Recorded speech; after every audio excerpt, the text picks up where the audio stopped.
Hello, hello. Welcome, everybody. Thank you so much for joining me. Welcome to the Eclipse Evolution podcast. I'm your hostess, Savannah Rose, and I have a sidekick, Miguel, today. But what I'm most excited about today is my generous guest, Julian. I'm so happy to be here. I'm so glad you reached out.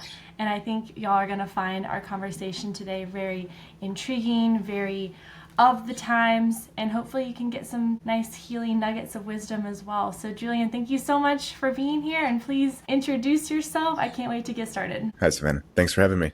Yeah, my name's Julian. I do psychedelic therapy, and mainly I help people transform suffering and pain into agency, choice, responsibility, and ultimately to cultivate the capacity to liberate ourselves from those old patterns that constrict us.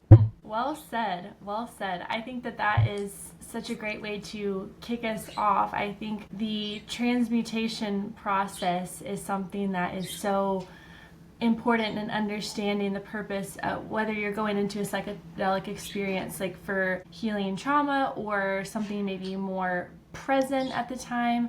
I think it's not about just like a silver bullet, maybe what Big Pharma teaches us, that take this and it'll go away, but rather it's like, what can you do to transform it? I think that's really powerful. Yeah, you're absolutely right. That's one of the biggest misconceptions. I used to hold it, and just about every single person that I work with on some level or another has that belief that this is the magic pill. It's the thing that's going to change everything, and unfortunately, that's just not how it works. Absolutely. So I'm curious, your origin story, how did you yourself begin to shift that belief process? Yeah, well, I grew up in Detroit, Michigan, and I had very young parents who didn't want me and didn't like each other. So needless to say, I had a very stressful, challenging, survival-based childhood. And this created just so much pain inside of me. And when I was in my early 20s, I was really trying to figure out how I could transform this pain because I couldn't keep living that way. It was that simple. My life just was not going to continue much longer. So I went to university, started studying clinical psychology, addiction psychology.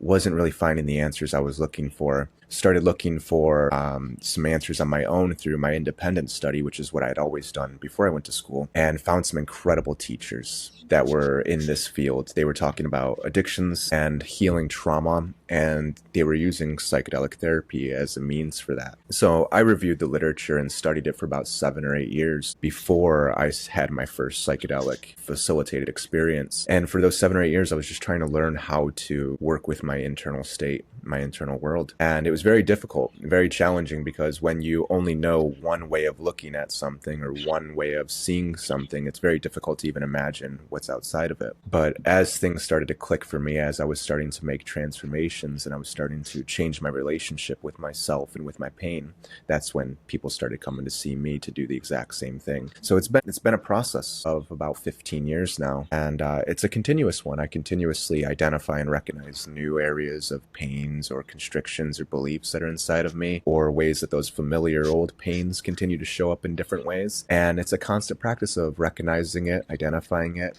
relating with it, accepting that it's here, and trying to figure out how I can comfort and soothe that pain in healthy, constructive ways. Well said. It makes me so happy to hear your journey, and I think the thing that has me really excited right now is just hearing your, I would say, radical acceptance of your journey and how it's not, again, just like a one and done thing. It's something that we continue to weave and change the structure of. And as we go through different things in life, or maybe have, like you said, those familiar, painful moments show up, it's something that like we stay in flow with. And I think that that's really powerful and something that maybe not a lot of people understand or even like give themselves the grace to go through. I think, again, we have this black and white thinking sometimes of, I do this, so it's over. And it's like, I think that's kind of unkind to ourselves. Like when those things do show up again, because they will, it's like, how do you continue to hold that space for yourself?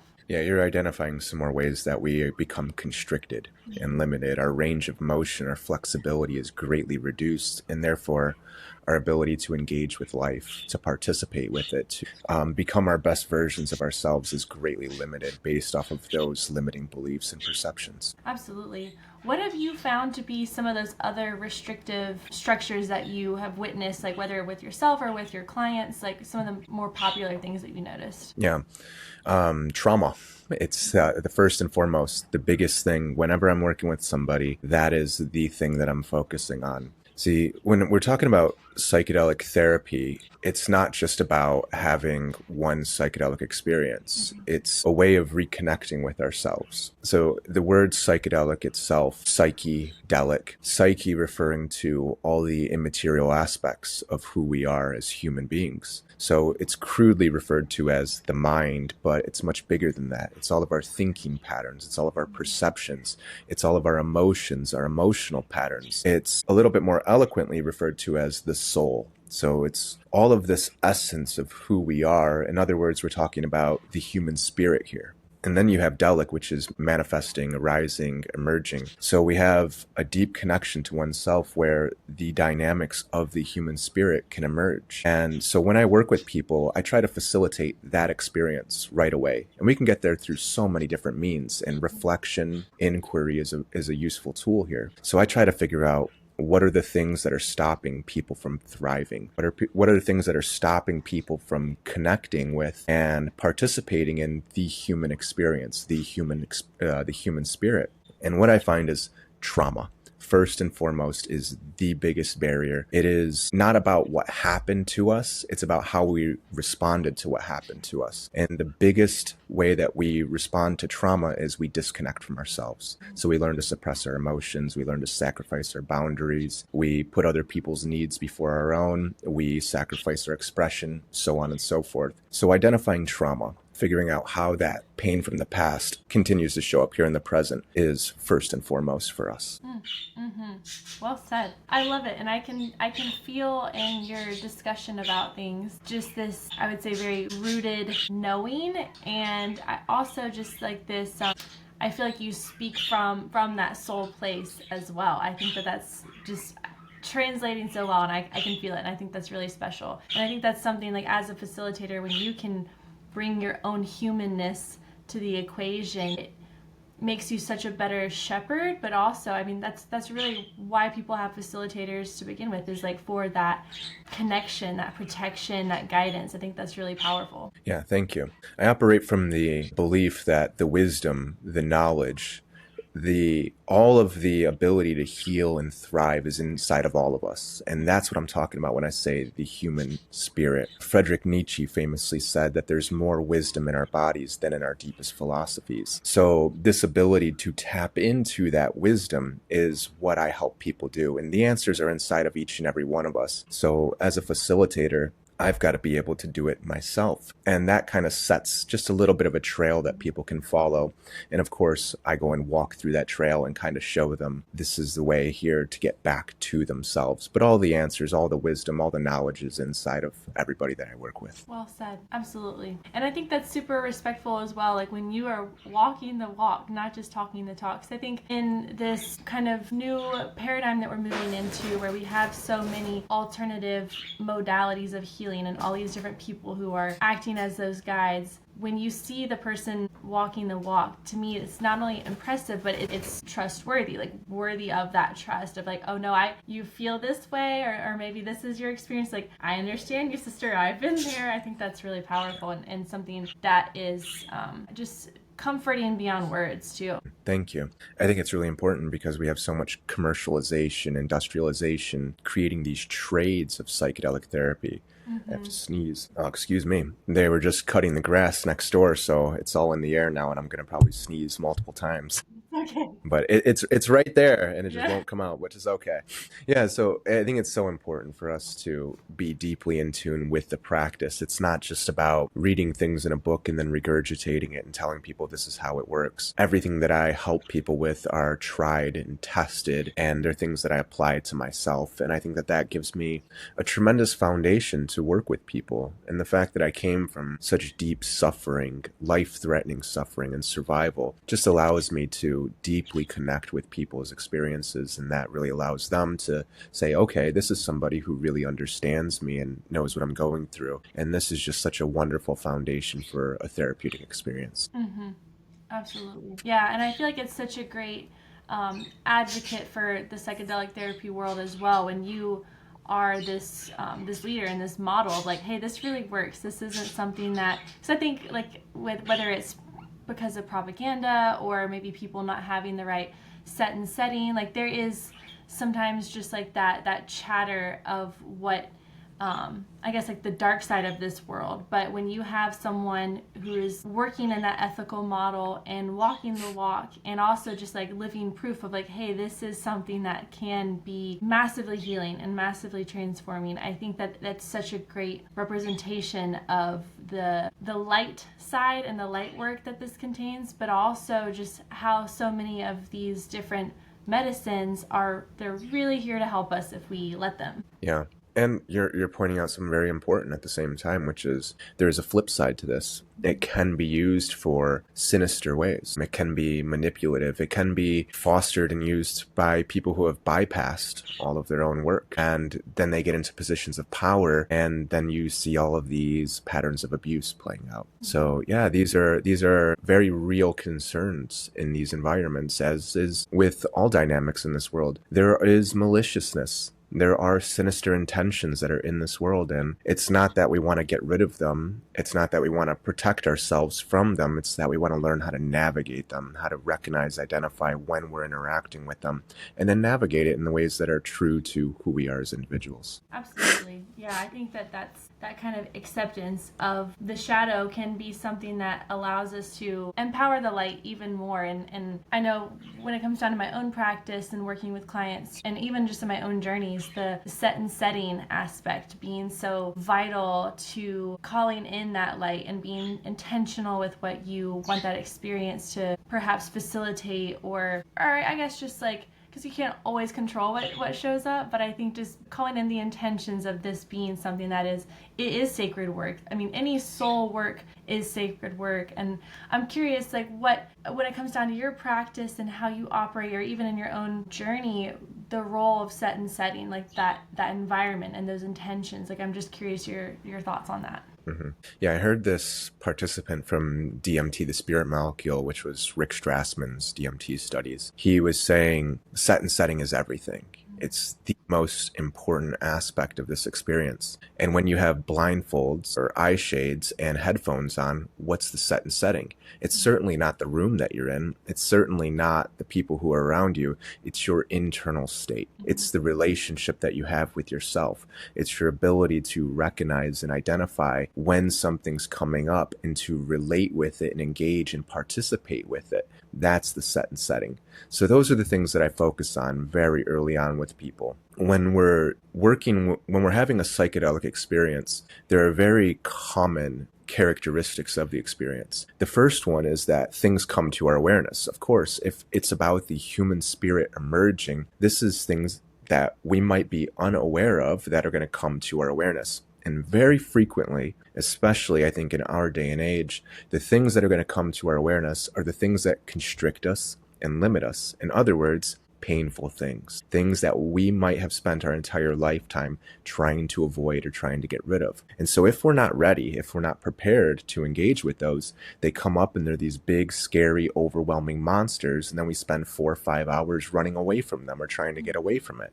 And that is what we would call a stressful, bad trip. So what I want to do with people to start to set up their foundation to have this experience is, if things that cause us pain that are inside of us are going to come to our awareness, let's take that inventory right away. Let's get right to it long beforehand. If we can start to identify all of those things, if we can become familiar with what's inside of us, the pain that we carry around, and we can start to build a relationship with it where we accept that it's here, we get very curious about it. How often do I see it? How often does it show up in my life? Where is it at in my body? How often do I feel this? What does it feel like? When can I first remember feeling this? What circumstances were happening when I first started feeling this? What were the unmet needs that I had when I first started feeling this? And how did I adapt to this feeling? Did I embrace it? Did I sit with it? Did I comfort it? Did I soothe it? Or did I distract from it? Did I suppress it or depress it? Did I try to exile it? Do I fight it? Do I struggle with it? Do I judge and criticize it? These are things that we want to see right away. And then we want to build a practice where we can start to intentionally go into that space, relate with that pain, and try to comfort and soothe it by meeting those unmet needs in healthy, constructive ways. If we do that if we can have that foundation underneath us, then, I mean, by definition, one, we're already having a psychedelic experience. But when you go deeper into the psychedelic experience, now we've gotten so many of these barriers already accounted for, and then we can hop over them much easier, or open the doors, so to speak, as we need to go deeper into the experience. Mm-hmm. Oh, wow, beautiful. I wish I could just get a spoon and just eat up what you're saying, because it's true. It's just, I think it's just beautifully said. And I'm, as a practitioner in this space, like, I mean, I am just really grateful that you're in this space as well, because I think I see a lot of folks and have trained with people who, I would say, are still, because of whatever reason, whether their own journey or restrictions or whatever it is, like, still I feel like at the surface, and I can tell like your deep respect for this practice. It's just very moving to listen to. So thank you for being in this space and doing what you do. And I think you make a great point of how this beginning work, or just even the psychedelic work itself, is not exclusive to ingesting a substance. Because, like, I mean, I've had psychedelic experiences in just meditation or in breath work, and I think it really is just like that journey inwards is what the truly psychedelic aspect is. I think that you made such a good point with that. Thank you. Yeah, all throughout human history, psychedelic experiences have been held in very high respects, in very high regards, and there has been a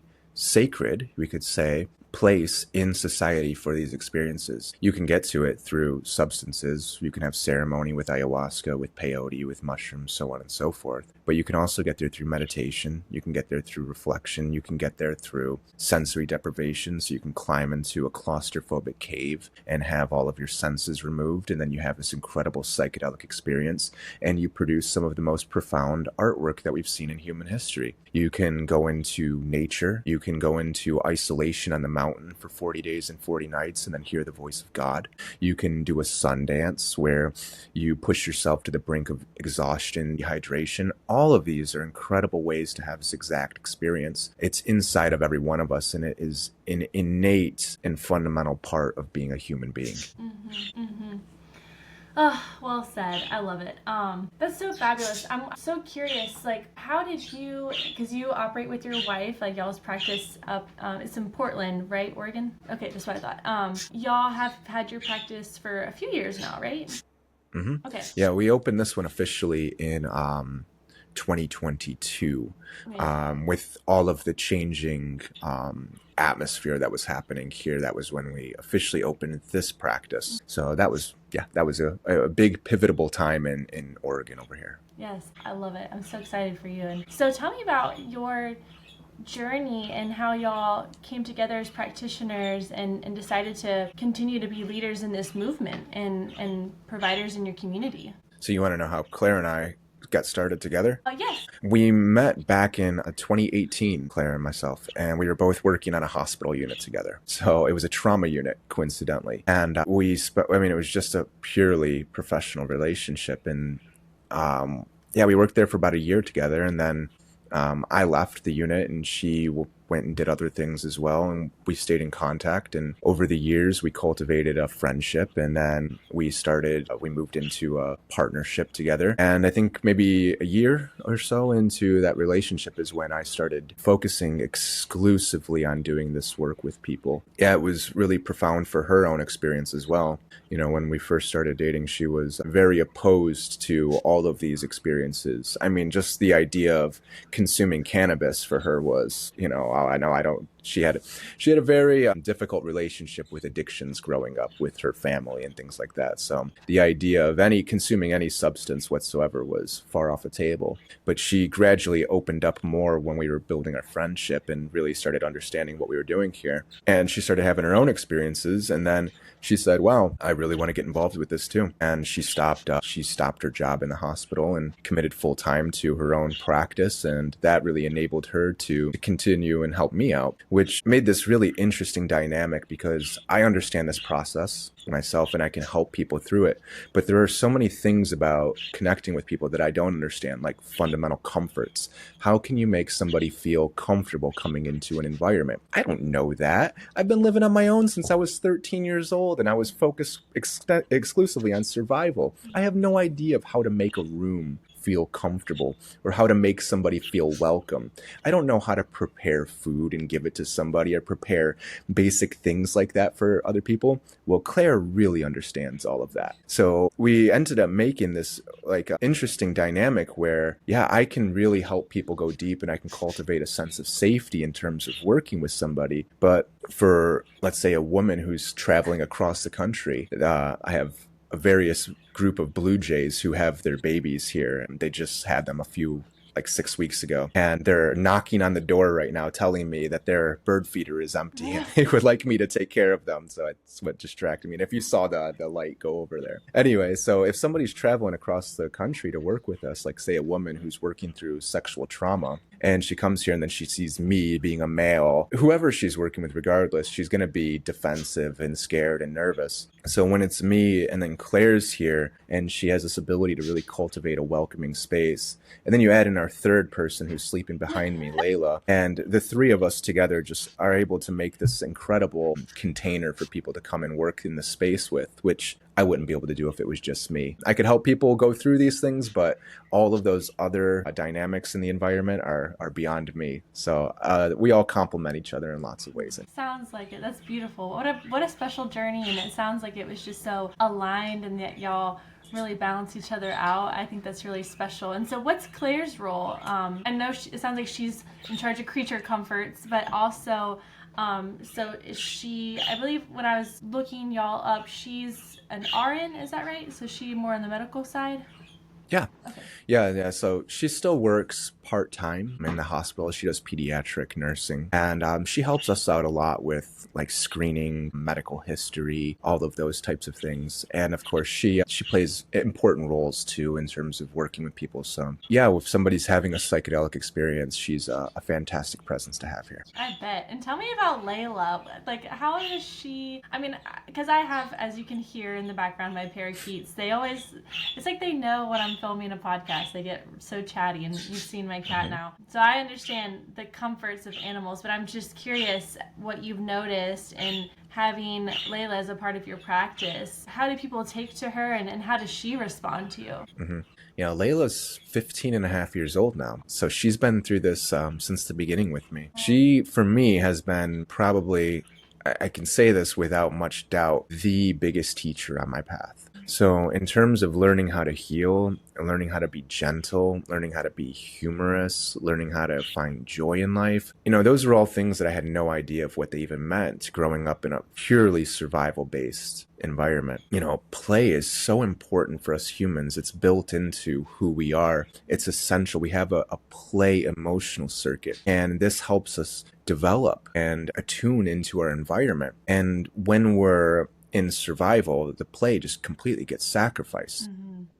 You know, as a child, I didn't play at all. I was more focused on where am I going to sleep tonight and what am I going to eat and how am I going to avoid the big gorilla in the room who's beating everybody up. So later in my life, when Layla came in, she really started teaching me how to find these subtle enjoyments in life of playing and just enjoying being here, which was something I didn't know. And so she was really helping me out. So I got her certified in therapy work and in service work as well. So when I started working at the university and in the hospital system, I was taking her with me, and she had her own job. She had her own badge. She took it very seriously, and these were all things that she wanted. She made that very clear. So we would go through the hospitals, and she would pick who she wanted to go and interact with when she was doing her shifts. And we would have like a huge laundry list of people who would request us to come and see them because she was just that popular in the system. But she chooses who she's going to go and see. And you know, when you're coming up to like a room or an area where people are, and you can just feel what's happening inside of there. You can feel the tension. You can feel the fear, the anger. A lot of the times we go up to these rooms and she'd say, this one. And I look at her and go, are you serious? Are you sure about that one? This one over here seems like it'd be a lot easier for us. And she's like, nope, this one. And so we'd go in and yeah, people would be having, you know, somewhere along the worst day of their lives. And they'd be navigating loss and death and life-changing and injuries and illnesses and so on. And she would come into that environment and within minutes would just transform it. People would be, you know, so angry or crying and devastated and in despair. And within minutes, they're laughing, they're joking, they're smiling. A few minutes into it, they might even be sleeping. That's one of her hidden skills, is she can put people to sleep like that. So she took this job very seriously. And so when we retired from the hospital, and we moved into this practice full time, again, she took this very seriously. So she's just this incredible presence. You know, again, if somebody's coming from across the country, regardless of what they're working through, and they're nervous and skeptical and they come in here, who are these weird people? You know, we've talked on the phone for weeks leading up to this, but coming in person is totally different. And then, you know, we're diving into some of the most painful aspects of their lives. So there's a tension there, and Layla just knows how to cut right through that. So she'll be laying on the floor and just let out these really loud snores at like the most opportune, tense moment, and it just transforms everything so easily. So her presence here is unmistakably one of the most powerful ones. I'm probably second or third to her in that sense, because I mean, everybody that comes through remarks on how powerful she is. She's incredible. Oh my gosh, that just moves me to my core. I love that, because you're so right. Animals, I mean, I've always said that they teach us how to love. They teach us how to just be, like you were saying, and I'm just so grateful to hear that she's in her space where it sounds like that's what she was meant to do. Yeah, she really enjoys it. I mean, she doesn't come out here too much when I'm doing these calls, but today, yeah, she's right behind me there, and she's holding it down. Yeah. Oh, that's awesome. Yeah, same with my little guy. Like, I have to shut the door or I'd be flooded with all my babies. Yeah, and I've been out of town too, so they're like extra like, Mom, we want to be with you. It's really sweet. Yep. But they hear you talking, they know you're doing the podcast, and they say, hey, we're gonna come in, we're gonna show you what we do here too. Yeah. It's pretty funny. Exactly. Seeing the tail come through is pretty funny. It lightens everything up. Oh yeah, for sure. And I love it. I know that's why when we were in the green room I was like, I'm very casual, because I know, in all respect to other podcasts that are like super sophisticated and have like all the best tech, but for me, what I love most about having guests on my podcast, because I didn't always do that. It's just, I love to just connect with people, and I'm a person and you're a person, and when it comes down to our spaces and what we have in our spaces, I like that to be organic. Like this is me, and part of me is having all these little critters with me. So, for sure. That's so special though. I love that Layla has had that experience, and that she has been such I say angel, not in like necessarily like the religious context, but just what I believe angels to be are just like these otherworldly beings of light and love. And it just sounds like she's really ascended upon everyone when it comes down to her presence and that energy. And it really is such a testament to how animals can heal and transform, and just by being there, they don't have to do anything crazy. It's just being themselves. Yep. A guide. Yeah. When she came into my life, within months of having her, she started teaching me right away, hey, you don't have to live this way anymore. We can do something totally different. Mm-hmm. And she was very vocal and persistent about it. And I got to say, I won't attribute all of the early transformations in my life to her, but I would say the vast majority of them. She was the one who sparked it all. Oh yeah, absolutely.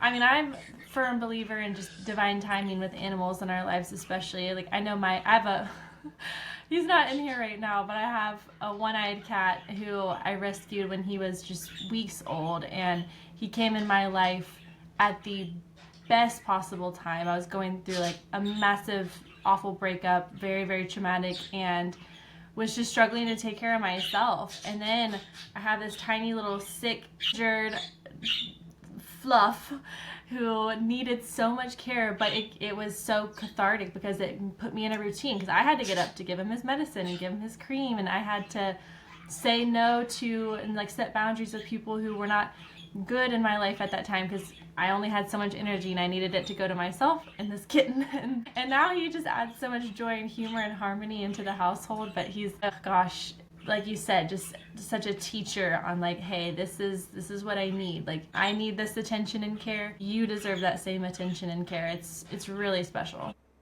Funny how that works. When we go through trauma as children and we learn to suppress our emotions, suppress our expression, and of course to suppress our boundaries, and we do so because we have to do that. And we learn that if we don't suppress our emotions or our boundaries, things can get more dangerous. We can lose our attachments much easier, and therefore we would suffer even greater. So these are survival and so later in life, setting boundaries can feel very threatening, and we might not even have the slightest idea of how to do it. But then comes along a cat or a dog and they say, hey, I need this care or whatever, and you need to get rid of all of those people who are sucking you dry over there, whom you're sacrificing yourself to please these people, and you don't even like them or want their. And I mean, for me, just like you were saying, that was a wonderful opportunity to learn, like, oh yeah, I can prioritize myself. I can prioritize you and myself, because whenever she wants to do something, chances are it's really good for me too. So it was this wonderful ability to teach me how to care for myself, which I had no idea of how. I mean, I survived on my own, so I obviously had some idea of how to care for myself, but how to really take care of myself rather than just survive. She taught me a lot of it. That's so special. And I think it's so potent what you're saying when it comes down to the not even knowing how to set boundaries. Because I think for myself, like, my journey with boundaries has been something that was more mental than it was, like, I had a very deep mental understanding of boundaries, like what are good boundaries, what are whatever, and I was teaching them to people, but when it came down to actually enforcing the boundaries is where I struggled for a long time, because I didn't know how to hold my own emotion when it came down to setting boundaries. Because I think I had this very superficial understanding of, oh, I say no, don't do this, or this makes me uncomfortable, or however I'm setting the boundary, and not understanding in the slightest of how to deal with the grief maybe that would come from more space with someone, or if the boundary is violated, how to deal with that. Like, it was just, I feel like this tip of the iceberg, and there's so much more to boundaries themselves. And I'm so grateful for my psychedelic journeys helping me understand that relationship with self, but also how to hold myself truly, not just know myself, but how to hold myself when those uncomfortable things show up, so that way I can continue to still do the healthy, good things for myself, not just talk about it or do step A, but walk it all the way through and be okay. Maybe I'm upset, maybe there's some pain, but I'm okay no matter what. Yeah. Understanding things conceptually is usually the first step. And then embodying it and knowing how to apply these things and to recognize the feeling of an emotion or the feeling of the threat associated with setting a boundary, and being very aware of those patterns and then choosing something new can be very, very challenging. And it's very difficult to overcome that. And a psychedelic experience can be very good at showing you what that looks like and showing you what that feels like. If we're talking about comforting our own emotions, but we don't like our emotions, or we're scared of our emotions, or we see them as threatening, and we've never once cared for ourselves, how do you learn how to do that?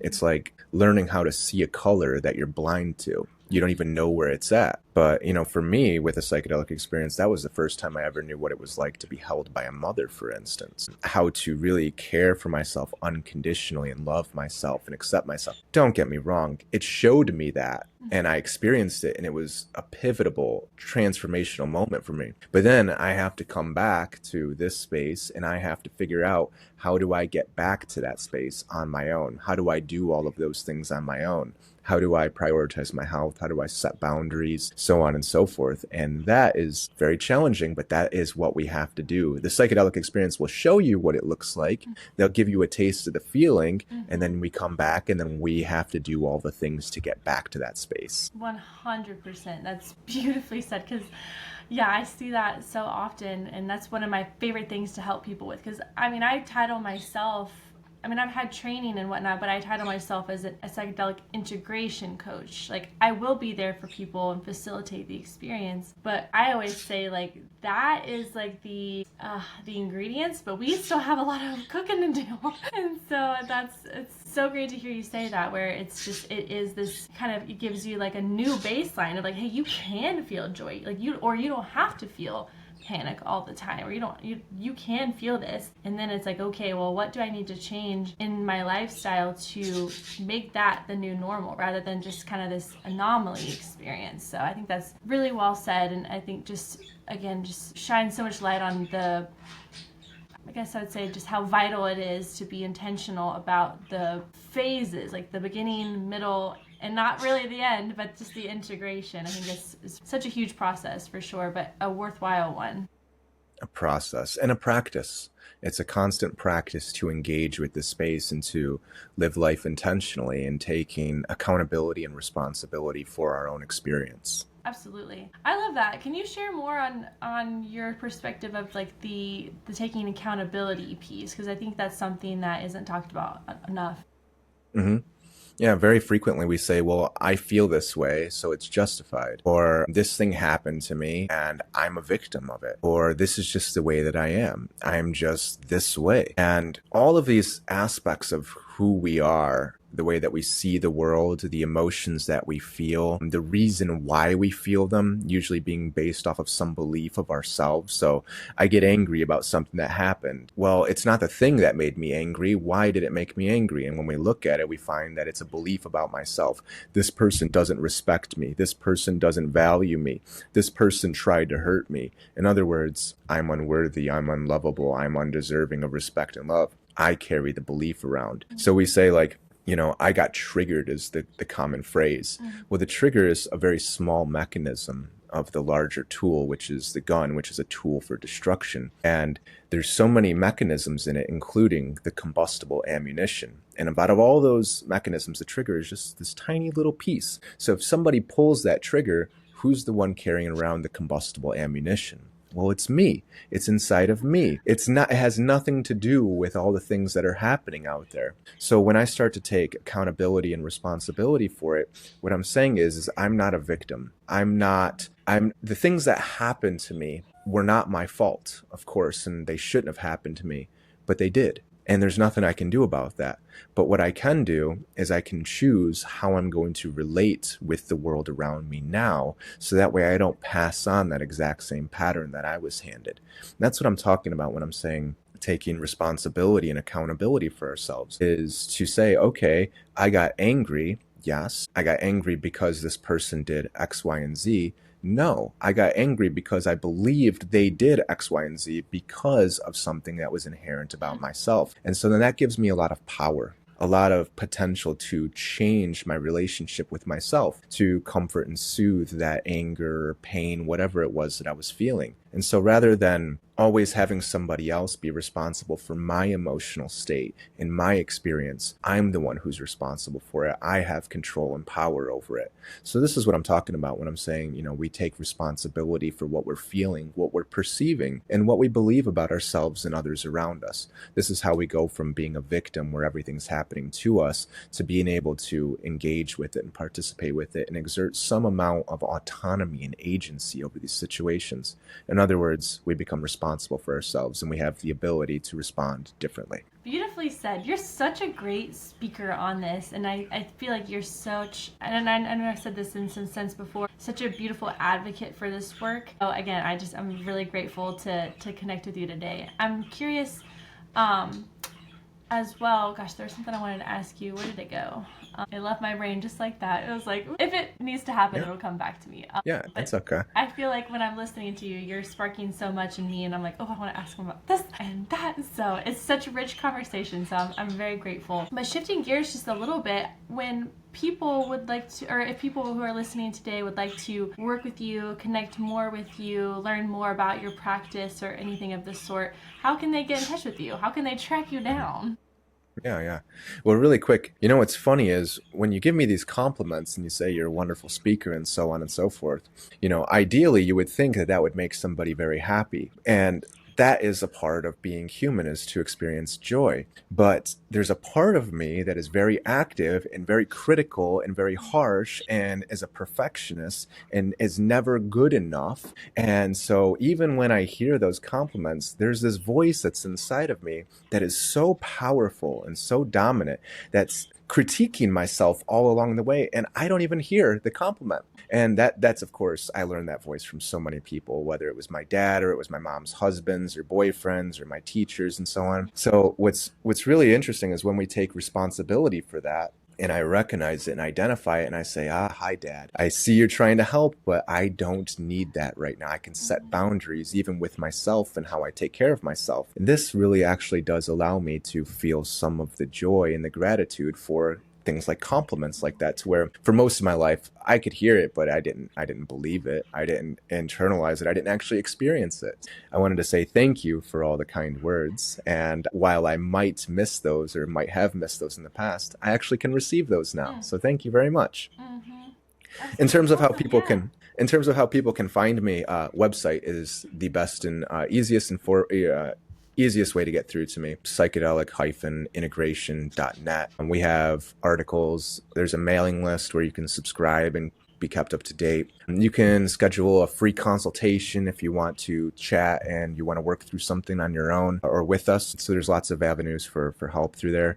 Or you can follow us on Instagram if you want to keep up with some of the things. There's lots of clips from these conversations and articles and things like that that I post on there as well. Beautiful. Thank you. And just as you were explaining the part of yourself, it reminded me not only of what I was going to ask you, which is about your perspective on embodiment, but also it sounds like you're very in tune with the IFS, like the internal family system philosophy. Have you read that book? It's called No Bad Parts. Yeah. I studied a lot of Richard Schwartz's philosophies. It was deeply impactful and influential on how I developed my own therapy space. I took a lot of moving parts from that therapy and applied it here as well. Yeah, I could hear that in your language, because I think that's something that's very empowering for a lot of people, is kind of removing their identity from certain beliefs or thoughts that they might have, and recognizing like this is not who you are. Maybe it's a part, or maybe it's a piece of your experience, but it doesn't belong to you, and you can also put it down or check it. Like you are the authority over that part as well. Yeah. Or you can comfort it and soothe it and see why it's here right now and what purpose or what wisdom is here and how this part of us helps us in lots of ways. And then, of course, we can choose to meet those needs in other ways. Absolutely. And gosh, this guy is so active today. He's so funny with his little paws stretched out. It's just like, he doesn't want to just sit still. I'm like, if you want to sit still, that's great. But He's like, I want to be in front of the camera. Everybody needs to know that I do this too. He does. He really does. I say he's my little soul kitty, because he's so in tune with me emotionally. Like if I'm stressed, he'll throw up. If I'm like gone, he like needs, like, this is why he is the way he is today, because I was gone this weekend. Yeah. My goodness. And then that gives you some responsibility in how you take care of yourself, because if you're so deeply in 100%. tuned and how your state affects him, then you got to take care of yourself. Yep. And that's what it always boils down to, right? Yeah. Oh, yes. Well, I think just the final question I have for you is just circling back to that thought of just your perspective on embodiment and what that means to you. Yeah, there's a few things that come to mind. So first thing is all that trauma gets stored in the body. We have these emotions. Each emotion that we have has a physiological sensation or pathway that's activated with it. So you get angry, your heartbeat goes up, your breathing gets more shallow or rigid, your muscles get tense, your body temperature goes up, so on and so forth. Each emotion has all of those physiological connections. So when we suppress that emotion, all of those feelings in the body stay there. They don't process. So a big part of this practice is really connecting back with the body, which, as I was saying earlier, the biggest hallmark of trauma is that we become disconnected. We disconnect from those feelings. It's an adaptation to early pain when we don't have the ability to navigate it. We can't set boundaries. We can't go away physically, so we go away mentally, and we disconnect from our body. And so a big part of it is reconnecting with all of those feelings, all of those emotions that were at one point so threatening that we couldn't be present with them. And so the embodiment is to come back into all of these feelings and to see what kind of state is happening inside of us, and to enact some amount of agency in terms of that internal state. So if I have all these big turbulent emotions, I want to be very present with them. I want to constantly spend time with them and pay attention to them and figure out what I can do to comfort and soothe and process and express these emotions in healthy, constructive ways. So the embodiment is all about coming back to the body, and it's learning how to take all of these philosophies, all these concepts that we know way up here, and actually apply them physically to a physical practice of how we connect to ourselves. Beautifully said, and I hope you received that compliment, and thank you for sharing your own vulnerability and your own human experience with us today, Julian. It was so refreshing and so moving and inspiring, and just gratitude is just what I'm sitting with right now, because I'm just so grateful that I got to have this conversation with you. It gave me so much to think about myself and reconnect with, as well as I'm just so happy that you could share your message and all the wisdom and again just yourself with our audience today. It was really special. Thank you, Savannah. I'm very happy to be here, very happy to share all of this, and thank you for having this platform, and thank you for also doing this work. 15 years ago, this information was so much harder to come across. It was so much more difficult to find people who were in this space and to find people that we could connect with who were going through it, working on it on their own, and of course, putting this information out there to help other people. So thank you for having this platform, and thank you for putting all of this effort into sharing these informations. I can't do it without you. So thank you. It's very nice to be here with you, and I really appreciate what you're doing as well. It's been my pleasure, truly. And thank you everyone who's tuned in today, whether you're listening, watching, however you're checking us out. We just really hope that this message resonated with you in whatever way it needed to. And with that, we'll wrap up for today. But again, Julian, thank you so much. I truly appreciate you, and everyone else, bye for now.